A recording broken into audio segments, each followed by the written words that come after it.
Greetings from Mary Gate of Heaven Catholic Church and the Franciscan friars, coming to you from the capital of casual, Negril, Jamaica. Yaman. My name is Father Jim Bock. I'm a Franciscan friar out of the province of St. John the Baptist, with its headquarters in over the Rhine, Cincinnati. I am a native Cincinnatian. After high school, I went off to 9 years of Franciscan formation, the last 4 of them spent in the Archdiocese. And after ordination, I was sent to Cincinnati for the next 34 years of my Franciscan and priestly ministry. 17 of those at Roger Bacon High School as teacher and principal, 17 as the director of the Friar Works office, which was the Office of Development and Fundraising. I came to the missions here in 2008, and our Franciscan mission started here in 2000. We have been here 20 years this year, for which we're very proud. Also with me ministering is Father Colin King, who is a Columbus native, Xavier University grad, who spent 6 years teaching special education in the Mason School District, and then to our blessing decided to become a Franciscan. 3 years ago, Father Colin was ordained, and he asked to come to work in the missions here in Jamaica, in this missionary Diocese of Montego Bay. We also have Brother Steve Dupuis with us. Brother Steve is from the province of the Assumption, which is in Franklin, Wisconsin, and also Father Salim Amir from the custody of St. John the Baptist, which is in Pakistan. And the 4 of us minister to God's people in 6 different churches. Our main focus, of course, is attending to the sacramental needs of the people. However, people in Jamaica are very poor, the country is very poor, and so much of our time and effort, of course, is taken up with outreach.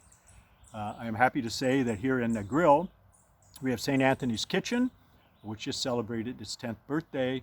We are serving lunch to 100 people every day, Monday through Friday. During this COVID crisis, that number has doubled. We're over 200 now, and I suspect that will continue to rise. However, during normal time, we also serve breakfast to 50 children in the morning on their way to school, and we run a school bus transporting 40 children to a particular school back and forth.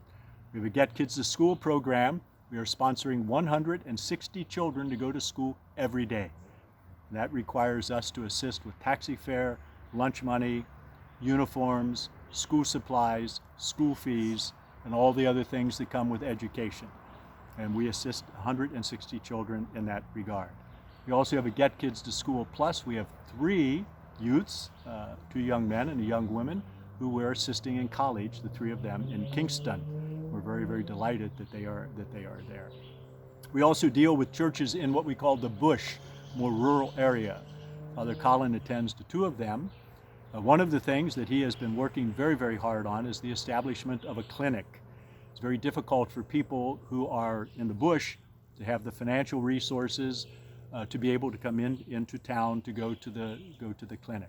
And so we assist them at the clinic, and hopefully that will be up and running full time within the next 6 months.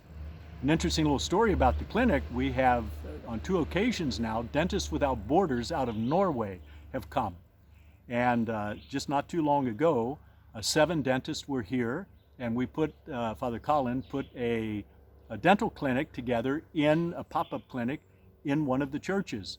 And in the course of a week, 300 children were brought to that clinic from various schools in the area to have their teeth looked at, to have their teeth cleaned, and to be given some instruction on proper dental hygiene.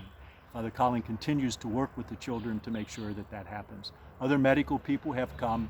We hope that this dental service will continue and that this clinic will grow and prosper. He also has established a learning center. You know, this is just a place, a simple little place, so the children have a desk, children have a chair, a place where they can go to do their homework, to have access to a laptop. And we are working very diligently that they can have access to the internet. In this modern world, if you don't have that, you're at a tremendous disadvantage. There are so many other things that we help with: many medical needs, prescriptions, medical examinations, doctor visits, and so on. The physical, corporal needs of people are immense and never ending. We're delighted to be able to participate in that. I always like to think of Luke chapter 8. He begins with, Jesus went from village to village and town to town, proclaiming the good news of the kingdom. And in his company were the 12 and some women who sustained them out of their means. The very beginning of the proclamation of the gospel by Jesus himself, there were people behind the scenes, benefactors, who enabled the proclaimer to go out and do his or her business. Still like that today. Without benefactors, the gospel cannot be preached effectively or efficiently. So this is a great opportunity for me to say thank you to my Franciscan province of St. John the Baptist. They have been tremendously supportive, and they're benefactors in enabling us to do what we do here in the mission. Thanks too to the other benefactors.